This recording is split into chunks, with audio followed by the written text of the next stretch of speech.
Jubilito TV Official. Alright! Yan yun, what's up mga kabagis? This is Jubilito TV Official at eto na naman po muli ang isang edisyon ng ating reaction video. Isa pong mapagpalang umaga, tanghali, gabi sa inyong lahat mga kalingap at kabagis. At kung saan parte man po kayo ng mundo na naroon ngayon, ay naway patnubayan po sana kayo na lumikha ng maayos pangatawan. At syempre po, lagi pong ligtas sa araw-araw. May galab shoutout po sa ating lahat mga kalingap at kabagis. Kay Kuya Val Santos Matubang, kay Atena Vlogs at kay Kalingap Rab. May galab shoutout po sa inyong lahat. So ito na mga kalingap at kabagis for today's reaction video. Gawa lang po natin ng reaksyon. At muli po, pagbibigay ng opinion regarding nga po dito no, sa mabilisang aksyon, tugon, ika nga, at responde ni Kuya Val Santos Matubang dito po sa isa sa mga kauna-unahang halos beneficiary niya noon na napabahayan at naipagamot po dahil nga po sa dala ng depresyon sa hirap ng buhay ay natulungan at nabago ang buhay po ni Vina Morales, ni Kuya Val Santos Matubang. At alam naman po natin itong mga nakaraang araw ay talagang nakitaan po ng sinyales na ito pong si Vina Morales ay muli na naman pong tatahakin ang depression sana, pero mabuti na lamang po ay naagapan. Maraming salamat dito po kay Maria Ligaya Vlogs, kay Mr. Benty Boy dahil po sa walang sawang pagpapatnubay at paggabay kay Vina Morales. Although itong mga nakaraang araw ay medyo nag-skip siya sa pag-inom ng gamot, pero syempre po yung mga ganyang issue ay isinanggunin na po nila kay Kuya Val Santos Matubang. At ito nga po sa reaction video for today mga kalingap at kabagis ay pumunta na po si Kuya Val Santos Matubang kay Vina Morales at tinugunan niya na yung kanyang iniisip na mga bagay-bagay at sa tingin ko po ay masusolusyonan na po ito nga pong malalim na problema ni Vina Morales. No? Talagang alam nyo mga kalingap at kabagis, pag wala talagang pera ay marami ang pwedeng mangyari. Katulad na lamang po kay Vina Morales na iniisip niya ang kanyang gamot, ang kanyang pagpapacheck up, pagkain sa araw-araw. Although aminado naman po si Kuya Val Santos Matubang na medyo napabayaan nga po at hindi napapasyalan itong si Vina Morales, pero nag-assign naman po siya ng mga kalingap partners na titingin dito po kay Vina Morales. Kaso ang naging problema, communication po. Hindi po naabisuhan or hindi po nasabihan na paubos na po pala yung gamot, kaya po humantong sa ganitong sabihin na nating senaryo.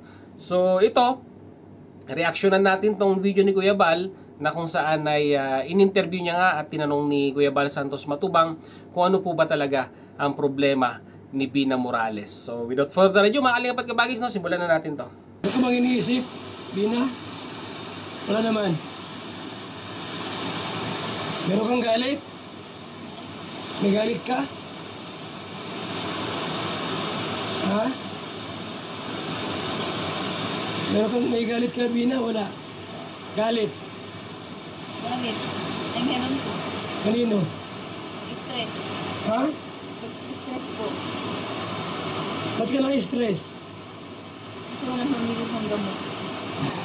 So yun no, mga kalingap at kabagis, kagaya nga po ng sinabi ko kanina, one of the main reason kung bakit po ito pong si Vina Morales ay bumalik dito po sa kanyang depression ay marami pong iniisip. Lalong-lalo na po yung pinansyal.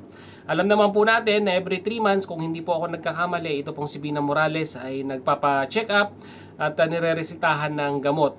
At dahil nga po one of the main caretaker ika nga ni Vina Morales ay nasa Negros na, itong si Sir Gab Becerra ay medyo siguro po, hindi ko lang po alam kung ang puso ni Vina ay naisama sa Negros. Biro lang po mga kalingap at kabagis. Pero ito nga, masyado niyang dinibdib, masyado niyang inisip kung saan niya kukunin yung pambili niya ng gamot. Hindi naman po naging successful yung kanyang tindahan dahil kung mapapansin po ninyo sa unang part na yung video ni Kuya Val Santos Matubang ay sarado na po. No? Hindi rin naman po natin masisisi si Vina Morales mga kalingap at kabagis dahil syempre po yun lang naman po ang kanilang source of income, yung tindahan, yung pang-araw-araw nila, doon din naman po siguro nila kinukuha. Kaya eventually kung na-mismanage po ay talagang mauubos po ang puhunan. At mabuti na lang mga kalingap at kabagis ay muli pong pinasyalan ni Kuya Val Santos Matubang itong si Vina Morales para tugunan ang kanyang pangangailangan. No? So pagpatuloy po natin. Hindi na ako aalis dito. Linggo-linggo dito ako para at bantayan kayo. Naino, sabihin mo siya na magpagaling, sabihin mo. Sabihin mo sa kanya. Hindi niya magpagaling taman ka. Yung mga ngayon ako sa nilbir sa iyo. Anong ginagawa mo? Ayaw mo kong papasukin dito. Natutulog ako ng gayuin. Paano na? Kawawa naman ako. At ayaw mo siya papasukin dito kagabi. Po, Ayaw mo siya papasukin sa bahay mo. yung gabi. O ayaw mo papasukin dito, gano'n, patulog. Papasukin. Matutulog man po dito. Doon, saan tulog kagabi? Doon kay Ruel. Doon saan tulog kagabi? Nagpagsundo na isa si Ruel. Sinurado mo daw, hindi siya makapasok. Hindi, dyan niya na ako magahan sa balkon. Ibang araw po dito. Sino na Balkon? Ilang buhok. Ha? Ilang buhok ng Wilkin. Yung mga tubig. Masa, gabi? Oo. Bakit? Ako nakahiga ganyan. Sabi ko nung kadabuta ka. Sabi ni Lola mo, kagabi? Kagabi. Kagabi raw po, nasa labas ka, malimbuhos mo ng tubig. Tapos, ano daw nangyari? Hindi niya alam. Hindi mo alam? Hindi mo alam nangyari sa'yo? Ilan? Ba't mo ginagawa yun? Nasa labas ka, tapos nababasa ka ng buhok, ng katawan. Maliligo. Gabing-gabi na raw. Anong oras na Matulog na nga. Yung ano yun? Yung Alas 6 na. bago kami magkasakit. Inom ka ng gamot araw-araw, ha? Pag naubos, bibili ako. Bili ako ng pagkain. Prutas. Bigas. Gasol. Salamat po. Ha? Salamat. So yun no, mga kalingap at kabagis, no, ito palang si Bina Morales ay dumating na sa punto na kung saan ay talagang hindi niya na po alam yung kanyang ginagawa, na kung saan ay sabi nga po ni Lola Rupina ay pinagsasarahan siya ng bahay, at mabuti na lamang po yung bahay nila Ruel ay nandyan lamang po sa tapat, at doon po siya natutulog. At ang isa pang nakaka-alarmang ginagawa ni Rina, yung 10 oras ng gabi, kung mapapansin po ninyo doon sa terrace ng kanilang bahay ay nakatambak po yung mga galon-galon ng tubig, no? Na kung saan, mga kalingap at kabagis, ginagawa po pala ni Bina ay pinangliligo niya. Nako, ng gabi na. Na kung saan ay, kung mapapansin niyo, yung damit ni Bina Morales ay patong-patong din. Kung ilang patong yan na hindi po natin alam, tapos basa pa. So, ibig sabihin, malaki ang chance na baka mapasukan siya ng lamig at lalong lumala yung kanyang karamdaman. At mabuti na lang, mga kalingap at kabagis, ay alam nyo na, naagapan. Ito po yung pinaka-importante dito, no? Siguro sa mga part na ito ay nakainom na siya ng gamot dahil medyo maayos na siyang kausap eh. Unlike nung pinuntahan siya ni Mr. Bentyboy na kung saan ay naglagay siya ng lipstick dito sa kanyang noo at saka sa kanyang ilong, na talagang nakaka-alarma na po, no, mga kalingap at kabagis. Sayang naman po yung pinaghirapan ng Team Kalingap sa pagpapagamot sa kanya kung babalik po siya sa dating state or yung depression na kanyang kinalalagyan noon, no.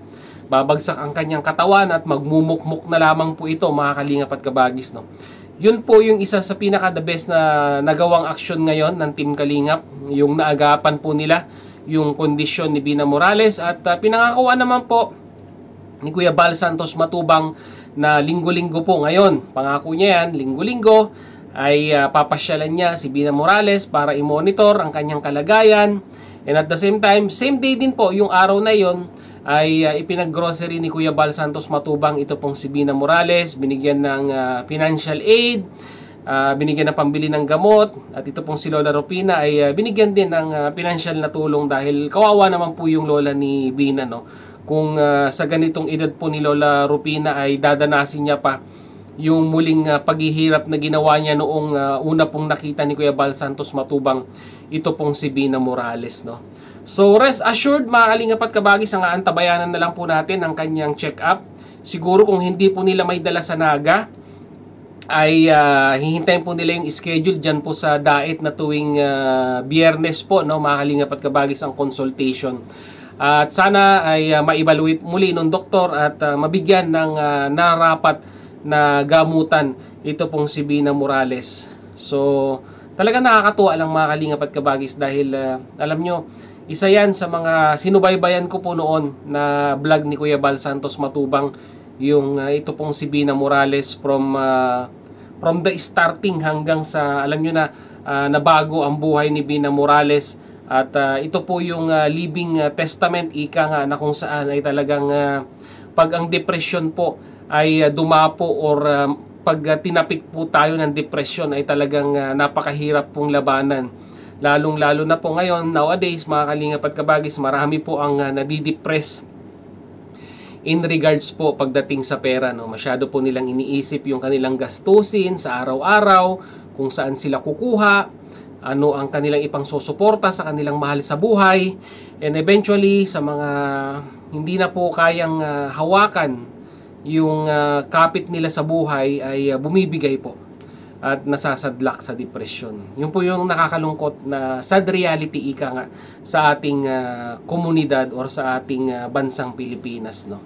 Marami po ang unemployed, marami po ang naghihirap, at malaki rin po ang percentage na talagang dahil nga po sa kahirapan ay talagang marami po ang nadidepress. So yun mga kalingap at kabagis, no? So sana magtuloy-tuloy yung recovery ni Bina Morales. So mag-comment po kayo mga kalingap at kabagis sa ating comment section kung ano naman po inyong opinion at masasabi dito nga po sa naging aksyon ni Kuya Val Santos Matubang dito po sa pamilya nila Bina Morales. So yun na nga mga kalingap at kabagis, muli maraming salamat dahil sa dulo po ng ating reaction video ngayong araw na ito ay nasamahan niyo po muli si Jubilito TV Official. At muli po, nagpapaalala po ang inyong host. Sa mga hindi pa po nakasubscribe sa channel ni Kuya Val Santos Matubang at yan na vlogs at Kalinga Prab, huwag po natin kalimutang i-subscribe ang kanilang mga YouTube channel.